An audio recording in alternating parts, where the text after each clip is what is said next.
What up? Welcome back to Cool Kid TCG. Here we have Purple Luffy versus Purple Black Luffy. An interesting matchup. In my experience, this matchup is favored for us when their build is more of a purple build, when it's more of the black build, with like Sanjis and stuff like that. It's a little bit rougher. It's still winnable. Just an interesting matchup. Not 100% sure what to expect. We did lose the dice roll. We are going second. So not ideal. But yeah, we're going to keep our hand. Our hand, I believe, has a Kid Blocker and 2 Law Searchers. Does not have any Zorojuro, Songoro, or Luffy Taros. But I like the idea that we have 2 searches and we have a Kid Blocker. I really like, mainly it's the fact that we have the Kid Blocker. The Law Searchers are also the thing that put me over the edge for keeping it. So yeah, we start out. Good luck, and here we go.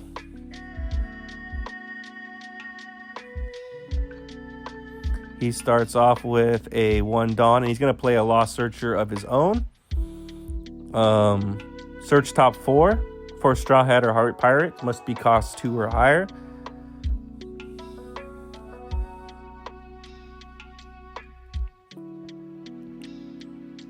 And he's going to grab a Frankie Blocker. This is a card in this deck that allows him to return 2 and essentially cycle his deck for free because his leader effect allows him to return an active Dawn and a rested Dawn when 2 or more Dawn are returned.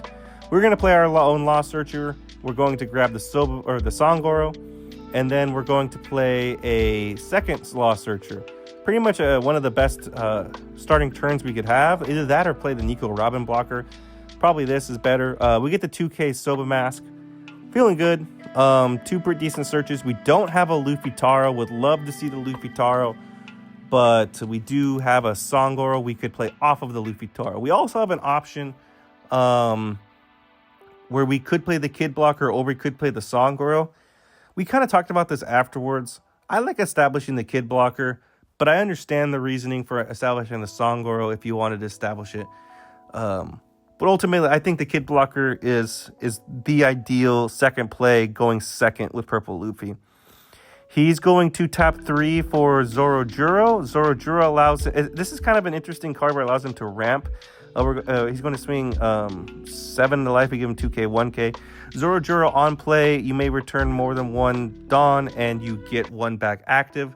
So he gets the 1 back active, but he also gets the proc leader effect. So effectively ramping a Dawn. And it's also establishing a 3/5 body. We swing 5 into life, he gives his counter, and then we leader ability ramp into playing the Kid Blocker. So again, this is pretty much our ideal curve. We're hoping to grab a Luffy Taro next turn, but we don't have one in our hand currently. So not great.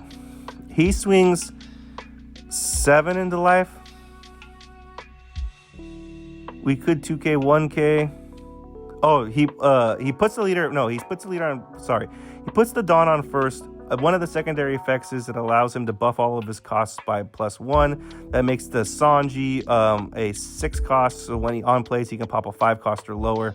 That's how he's able to pop our Kid Blocker and then swings 6 into life and 5 into life. And we give him the counters for both. So this seems like not ideal. The Sanji's pretty rough card to play against us. There's not much we could do to defend against it, but that's how it goes. We play the Zorojuro. At this point, we're looking for something. We could grab the Luffy Taro here. Maybe I should have grabbed the Luffy Taro, but at this point, I'm kind of abandoning the idea of Luffy Taro because I feel like I can't play it this turn. It's a brick in hand. We're about to really lose tempo. I feel like I should grab the Gum Gum Giant. Maybe I should have grabbed the Luffy Taro. I wanted him earlier. We really could have used him like this turn, for example. But at this point, I'm worried about the game running out of hand. So I grabbed the Gum Gum Giant.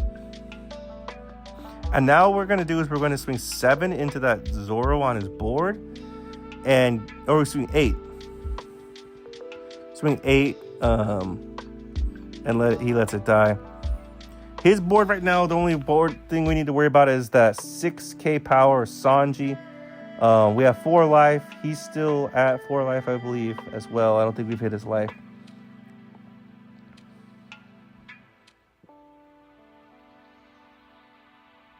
He's going to play Gecko. Gecko is an interesting card in this deck because the really only target that you're bringing back is the Frankie. Frankie does allow him to cycle. Frankie allows you to you can return 2 Dawn, and you get those back with leader effect, but you pitch 1 card and then draw 2. A good card. It's also a blocker. But yeah, the Gecko is kind of an interesting card in this deck because it's kind of just like bringing back the Frankie. Maybe you could bring back the Zorojuro that's on board. There's not a lot of options for it. He swings 6 into life. We give him a 2K, another 6 into life, and we take. We're down to 3. His board's pretty stacked, and he has a blocker. We're in danger of being run over here. We really need to kind of turn the tides. We could play Kid Blocker. We do have the 7-cost Rush Sanji. We do have a Gum Gum Giant we can keep a Dawn up for. We swing 6 into his 6.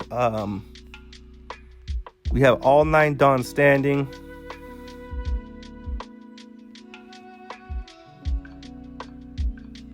He gives us counter, and then we're going to swing 5 into life. He takes, no trigger. And now we play the Rush Luffy, return 1, draw a card, and we're thinking about where the swing goes. We're going to swing into the Sanji. He blocks with the Frankie. So we cleared 1 body, but he could bring that body back with another Gecko if he has it. And here's where we make a decision. My thought process here is we don't have a lot of counter in hand. If that Luffy I have on board dies, I'm absolutely cooked. Let's ramp 1. I know it's kind of risky because we're going down 1 in life, but I want to be able to have a Gum Gum Giant. That was the thought process there. Maybe I shouldn't have done that. Maybe I should have been more focused with life, but I really just wanted to be able to protect that Luffy just in case he dawned up. He swings a 6 into life, and I take. Big mistake at this point because I didn't have any 2Ks. I didn't want to give him multiple 1Ks that would signify weakness. And now here's where I realize I'm absolutely cooked because he swings 9 into life.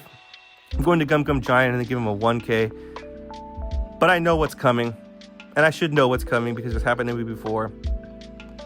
Ultimately, the mistake here was I should have countered out of the 1K of the Sanji because he's going to play the Gear 5 Luffy. On play, Gear 5 Luffy, return all of his cards to the bottom of his deck. He and returns all of his Dawn, but because he has leader effect, he gets 1 ramp and 1 back, and then Gear 5's Luffy effect allows you to take an extra turn. So he's going to swing 6 into life. I give him the counter. And then now he's going to ramp again off of the secondary effect of Gear 5 Luffy and take his second turn.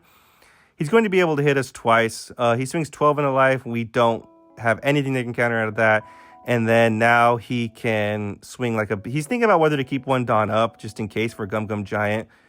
But he's ultimately going to put all the Dawn on and swing for life, which is probably the right call. We're completely bricked up. But I realized my mistake. The thing about it is, even if I play that sequence properly and give him 1K and was really cognizant of him dropping a Gear 5 on me, he showed me his hand. He was going to be able to remove my big boy with, I think he had like an Ice Age and a Top Knot or something like that. He also had multiple Geckos he could bring back for Frankie. He was completely in control of that game. Even if we played that last turn a little bit smarter,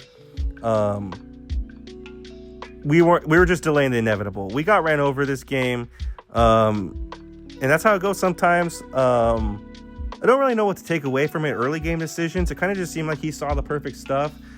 He went first. He was able to play that Sanji that was able to KO the Kid, and also we didn't see any Luffy Taros until it was too late. Maybe I should have grabbed that Luffy Taro, but I don't know at this point. Like, Luffy Tower didn't show up for work until late. So we're gonna have to dock him some pay for being late. But yeah, thanks for tuning in. Let me know any more tips. I'm sure I probably did something wrong this game. So tune in. Thanks for tuning in, and leave some comments, like, rate, subscribe, and thanks. See you next time.